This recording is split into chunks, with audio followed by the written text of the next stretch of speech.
Existen tres formas completamente distintas de relacionarse con el dinero, tres mentalidades, tres conjuntos de hábitos y tres visiones del mundo económico que producen resultados radicalmente diferentes en la vida de las personas que las adoptan, y la mayoría de nosotros absorbió una de esas tres formas de pensar sobre el dinero en la infancia, en el hogar donde crecimos, sin que nadie nos explicara que existían alternativas ni que la forma en que nuestra familia se relacionaba con el dinero no era la única forma posible ni necesariamente la más inteligente. La verdad incómoda que este video va a mostrarte es que la diferencia entre ser pobre, pertenecer a la clase media o ser rico no está determinada principalmente por cuánto dinero ganas, por el país donde naciste,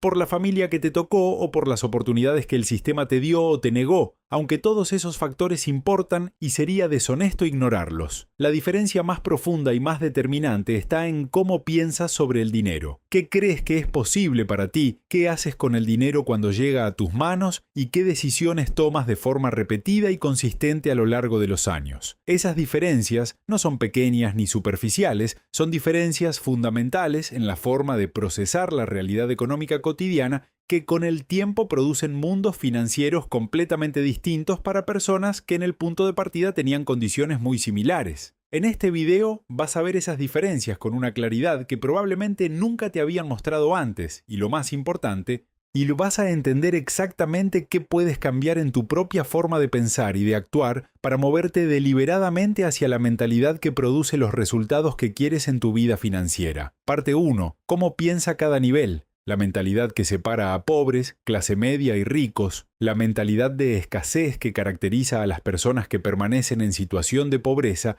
no es una consecuencia exclusiva de tener poco dinero, sino en muchos casos una causa que precede y perpetúa esa situación, porque la forma en que una persona piensa sobre el dinero determina las decisiones que toma, y las decisiones que toma determinan los resultados que obtiene de forma tan consistente y tan predecible que el patrón se repite generación tras generación en familias que nunca cuestionan las creencias financieras que heredaron. La mentalidad de escasez se caracteriza por una orientación casi exclusiva hacia el presente, hacia la supervivencia inmediata, hacia resolver el problema de hoy sin capacidad ni espacio mental para planificar el mañana, y esa orientación produce decisiones que tienen sentido dentro de su lógica interna, pero que a largo plazo refuerzan exactamente la situación que se quiere escapar. Cuando el dinero se percibe como algo escaso, impredecible y difícil de retener, la respuesta natural es gastarlo cuando llega, porque la experiencia enseña que de todas formas va a desaparecer, que ahorrar es un lujo que otros pueden permitirse, pero no tú, y que el futuro es demasiado incierto para sacrificar el presente en su nombre. La mentalidad de clase media, por su parte, y que es significativamente diferente, pero tiene su propio conjunto de limitaciones que la mantienen atrapada entre dos mundos sin terminar de alcanzar la libertad financiera real. La clase media piensa en términos de seguridad, de estabilidad, de un buen trabajo con un buen salario, de una casa propia, de un auto decente y de una jubilación suficiente, y esos objetivos no son malos en sí mismos, pero el problema es que están completamente orientados hacia el consumo y la acumulación de pasivos disfrazados de activos, como una casa grande con hipoteca que consume una parte enorme del ingreso mensual sin generar ningún flujo de dinero a cambio. La mentalidad rica, en cambio,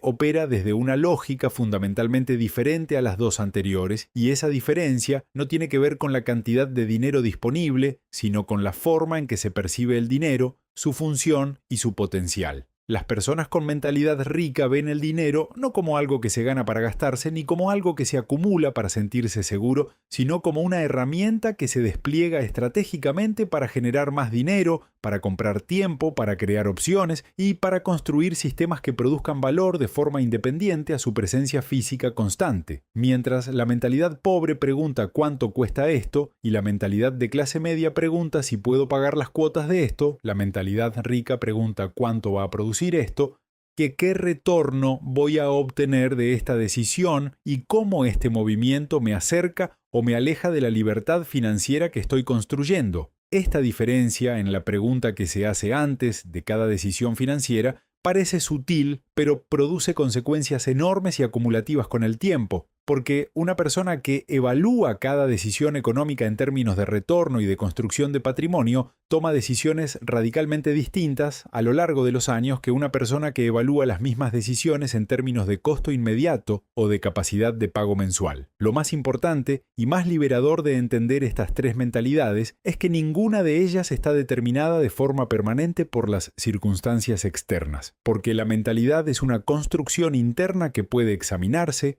cuestionarse y modificarse de forma deliberada por cualquier persona que tome la decisión de hacerlo con seriedad y con la disposición de incomodarse con las verdades que ese proceso inevitablemente revela sobre sus propias creencias y hábitos financieros actuales. Parte 2. ¿Cómo usa el dinero cada nivel? La diferencia entre gastar, ahorrar e invertir. La diferencia más visible y más concreta entre los tres niveles económicos no está en cuánto dinero reciben, sino en qué hacen con ese dinero en el momento en que llega a sus manos, porque ese primer movimiento que cada persona hace con su ingreso es el que determina con mayor precisión hacia dónde va su trayectoria financiera a largo plazo. Las personas que permanecen en situación de pobreza, y esto aplica independientemente del nivel absoluto de sus ingresos, que tienden a usar el dinero de forma casi exclusivamente reactiva, respondiendo a las necesidades y los deseos más inmediatos sin un plan que dirija el flujo hacia ningún destino específico. El dinero llega y se distribuye automáticamente entre los gastos más urgentes y más visibles, la comida, el arriendo, los servicios básicos,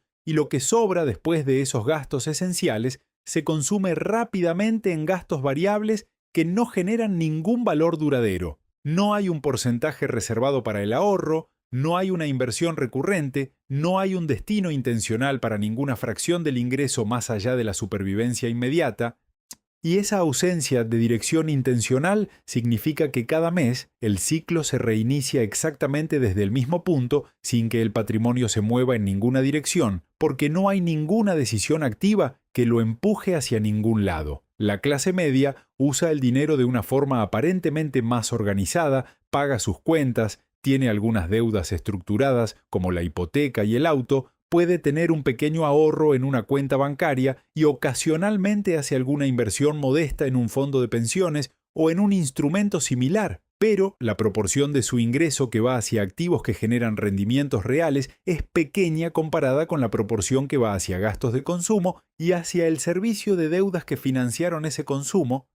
lo que produce un crecimiento patrimonial lento que en muchos casos apenas supera la inflación y que nunca genera la masa crítica necesaria para que el interés compuesto produzca resultados verdaderamente transformadores. Las personas con mentalidad y hábitos ricos usan el dinero de una forma que invierte completamente el orden de prioridades que los otros dos niveles aplican, y esa inversión del orden es la clave que explica la divergencia creciente en sus resultados financieros a lo largo del tiempo. Antes de gastar en cualquier cosa, antes de pagar gastos variables, antes de darse cualquier gusto o de atender cualquier deseo no esencial, separan una fracción significativa de su ingreso para destinarlo a activos que van a generar rendimientos y solo después de hacer ese movimiento organizan el resto de su presupuesto con lo que queda.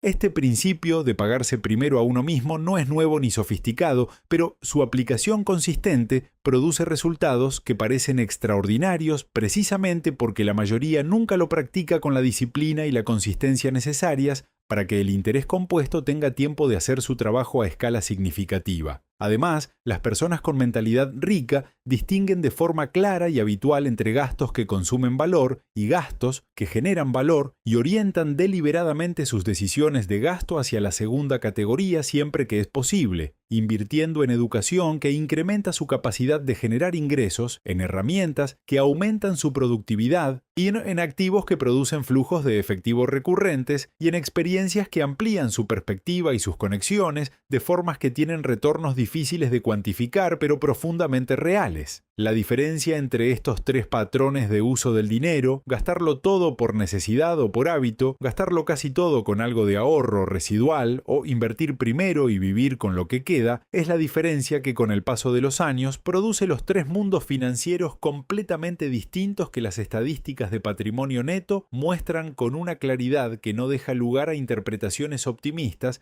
para quienes están en los primeros dos niveles sin un plan activo para cambiar su posición. Parte 3. La relación con el tiempo. ¿Por qué los ricos compran tiempo y los pobres lo venden? La tercera verdad incómoda que separa a los tres niveles económicos es una que raramente se discute con la claridad que merece, y es la relación fundamentalmente diferente que cada nivel tiene con el tiempo, que es el recurso más valioso y más finito que existe y cuyo manejo determina en gran medida la capacidad de cada persona para construir riqueza a lo largo de su vida.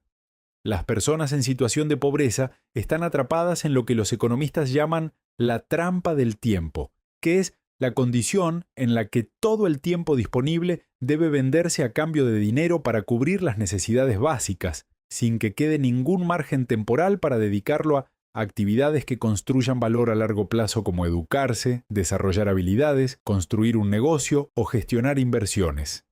Cuando cada hora del día tiene que convertirse en dinero inmediato para sobrevivir el mes, es prácticamente imposible dedicar tiempo a actividades cuyo retorno es diferido en el tiempo, aunque sea significativamente mayor, y esa imposibilidad de invertir tiempo en el futuro es uno de los mecanismos más crueles y más difíciles de romper de la trampa de la pobreza. La clase media vende su tiempo de una forma más organizada y más remunerada que el nivel anterior. Intercambia horas de trabajo por un salario que le permite vivir con relativa comodidad, pero sigue fundamentalmente atrapada en la misma lógica de intercambio directo entre tiempo y dinero, donde si deja de trabajar el ingreso se detiene,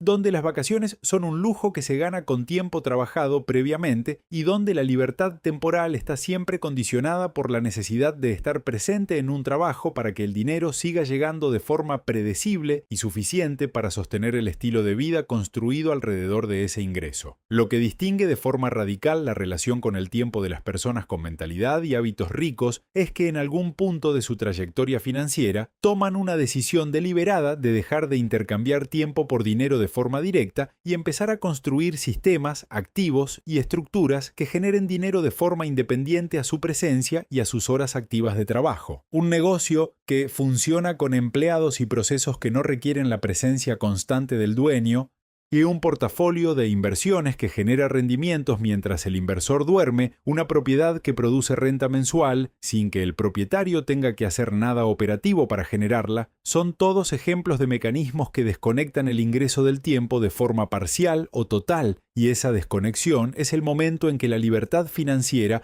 deja de ser una aspiración abstracta y empieza a ser una realidad concreta y medible. El tiempo liberado de la obligación de trabajar para sobrevivir puede entonces reinvertirse en construir más activos, en desarrollar más habilidades, en fortalecer relaciones que generan oportunidades y en vivir con una calidad y una presencia que el intercambio directo de tiempo por dinero hace estructuralmente imposible. Por eso, cuando se observa a una persona rica que parece trabajar menos horas que una persona de clase media o que parece tener más tiempo libre sin que sus ingresos disminuyan, no es porque tenga un privilegio misterioso o una ventaja injusta, es porque en algún momento anterior tomó decisiones que construyeron activos que ahora trabajan en su lugar. Y esos activos son el resultado directo y predecible de años de decisiones financieras orientadas conscientemente hacia la compra de tiempo en lugar de hacia la venta de tiempo. Parte 4. La relación con la deuda y el riesgo. La diferencia que nadie explica con claridad.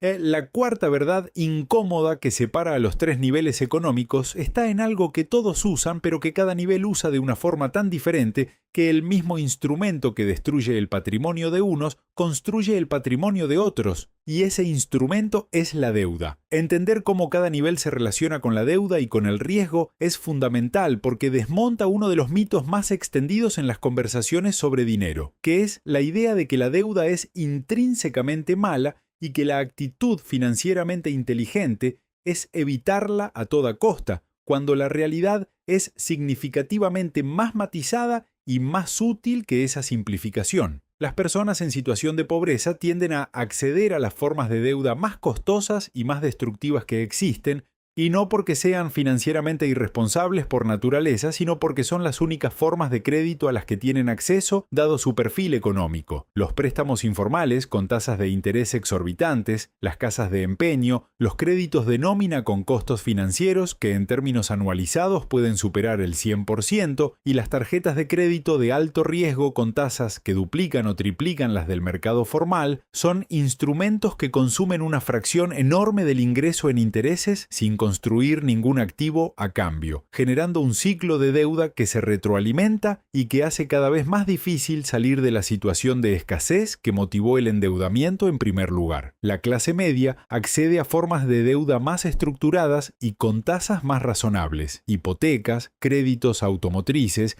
y tarjetas de crédito convencionales y préstamos personales de la banca formal, pero las usa predominantemente para financiar consumo y pasivos, para comprar cosas que se deprecian o que no generan ningún flujo de ingresos, lo que significa que aunque el costo financiero es más bajo que el del nivel anterior, el resultado final es el mismo: deuda que consume ingreso sin construir patrimonio real a cambio. Las personas con mentalidad rica tienen una relación con la deuda que es diametralmente opuesta a las dos anteriores, no porque eviten endeudarse, sino porque cuando se endeudan lo hacen de forma estratégica y calculada para adquirir activos que generan ingresos superiores al costo de esa deuda, convirtiendo el crédito en una herramienta de amplificación del patrimonio en lugar de en una herramienta de adelanto del consumo.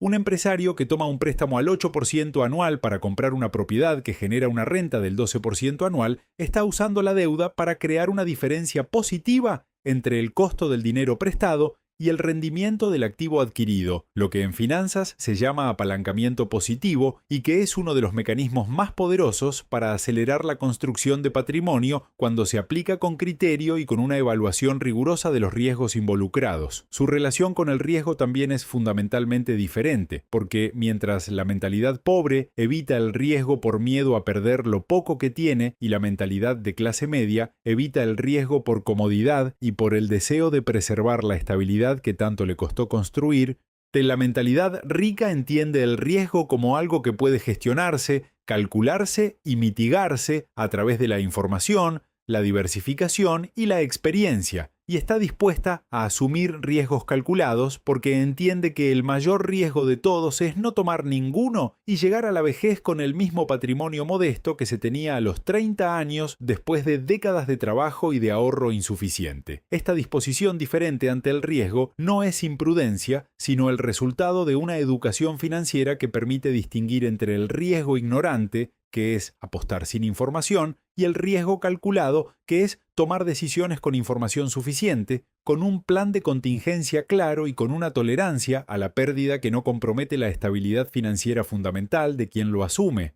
Parte 5. ¿Cómo cambiar de nivel? Lo que realmente se necesita para cruzar de un lado al otro. Cambiar de nivel económico no es un evento que ocurre de forma espontánea, ni el resultado de una oportunidad extraordinaria que llega un día y transforma todo de golpe. Es un proceso gradual que comienza invariablemente con un cambio interno, con una ruptura deliberada con las creencias, los hábitos y las formas de pensar sobre el dinero que fueron absorbidos del entorno y que han estado operando de forma automática produciendo los mismos resultados de siempre. El primer paso real para cruzar de un nivel al siguiente no es conseguir más dinero, sino cambiar la pregunta que te haces cuando el dinero llega, porque esa pregunta determina todo lo que viene después. Si la pregunta que te haces cuando recibes tu ingreso es ¿en qué lo gasto?, seguirás produciendo los resultados del primer nivel. Si la pregunta es ¿cómo lo administro para que alcance para todo?, seguirás produciendo los resultados del segundo nivel. Pero si empiezas a hacerte la pregunta que define al tercer nivel, ¿qué porcentaje de este dinero voy a poner a trabajar para mí antes de gastar en cualquier otra cosa?, habrás dado el primer paso más importante del cambio porque habrás empezado a operar desde una lógica diferente que con el tiempo produce una realidad financiera diferente. Este cambio de pregunta no requiere un ingreso mayor, no requiere condiciones perfectas y no requiere haber tomado decisiones perfectas en el pasado. Requiere únicamente la decisión consciente de empezar a relacionarte con el dinero de una forma nueva, Solo una decisión que puedes tomar hoy independientemente de dónde estés y de cuánto tiempo llevas operando desde la lógica anterior. El segundo elemento indispensable para cruzar de nivel es la educación financiera activa y continua, no la educación pasiva de escuchar consejos generales o de leer titulares sobre finanzas, sino la educación profunda y aplicada que te permite entender cómo funcionan los instrumentos de inversión disponibles en tu contexto específico, cómo evaluar oportunidades de negocio con criterio, cómo estructurar tus finanzas personales de forma que cada decisión que tomes esté alineada con la construcción de patrimonio a largo plazo y no con la satisfacción de impulsos de consumo de corto plazo.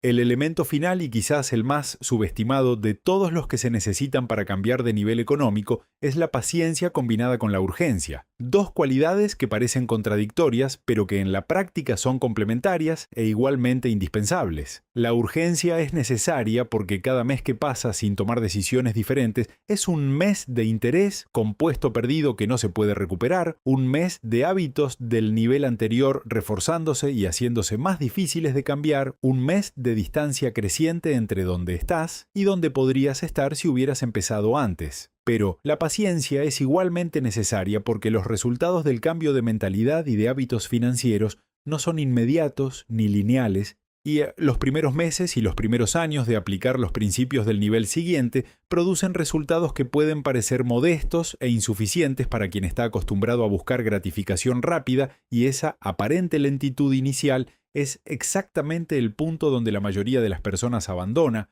justo antes de que la curva del interés compuesto empiece a acelerarse y los resultados comiencen a volverse visiblemente extraordinarios. Cruzar de nivel no es para todos, no porque algunos no puedan, sino porque requiere sostener la incomodidad del cambio durante el tiempo suficiente para que los resultados justifiquen el esfuerzo, y ese tiempo es más largo de lo que la cultura de la gratificación instantánea nos ha acostumbrado a tolerar, pero para quien lo sostiene con consistencia y con claridad sobre por qué lo está haciendo, los resultados son tan reales y tan transformadores que hacen que cada mes de disciplina anterior valga más de lo que cualquier gasto de consumo podría haber valido en su lugar. Hoy descubriste verdades sobre el dinero que el sistema nunca tuvo interés en explicarte con esta claridad, verdades que incomodan precisamente porque obligan a mirar con honestidad no solo la situación financiera exterior, sino las creencias, los hábitos y las formas de pensar sobre el dinero que han estado operando en silencio, produciendo los resultados que tienes hoy. Aprendiste que la diferencia entre los tres niveles económicos no está determinada principalmente por el ingreso, sino por la mentalidad, que la mentalidad de escasez produce decisiones de escasez, que la mentalidad de clase media produce estabilidad sin libertad real, y que la mentalidad rica opera desde una lógica completamente diferente que evalúa cada decisión financiera en términos de retorno y de construcción de patrimonio en lugar de en términos de costo inmediato o de capacidad de pago mensual. Viste cómo cada nivel usa el dinero de una forma radicalmente distinta, que los pobres lo gastan por necesidad o por hábito, que la clase media lo administra con algo de ahorro residual y que los ricos invierten primero y viven con lo que queda, y entendiste que esa diferencia en el primer movimiento que se hace con el ingreso es la que con el tiempo produce mundos financieros completamente distintos para personas que en el punto de partida tenían condiciones muy similares. Descubriste la verdad sobre la relación con el tiempo, que los pobres lo venden por necesidad, que la clase media lo intercambia por seguridad y que los ricos construyen sistemas que generan dinero independientemente de sus horas activas, liberando el tiempo para reinvertirlo en construir más activos y más libertad. Entendiste cómo cada nivel usa la deuda de forma diferente, que en manos de unos destruye patrimonio y en manos de otros lo construye, y que la diferencia no está en el instrumento sino en la inteligencia y la intención con la que se usa. Y sobre todo aprendiste que cambiar de nivel es posible para cualquier persona que esté dispuesta a cambiar primero la pregunta que se hace cuando el dinero llega, a educarse de forma activa y continua sobre cómo funciona el dinero de verdad, y a sostener la incomodidad del cambio durante el tiempo suficiente para que los resultados hagan el argumento más poderoso que cualquier video podría hacer. Si este video te removió algo por dentro y quieres seguir construyendo la mentalidad y los hábitos del nivel al que quieres llegar, suscríbete al canal Espíritu Financiero para que no te pierdas nada de lo que viene y déjame en los comentarios en qué nivel te reconociste hoy y esta frase: hoy elijo pensar diferente sobre el dinero, porque quiero saber cuántos de ustedes están listos para cruzar al siguiente nivel, no mañana, sino desde este momento.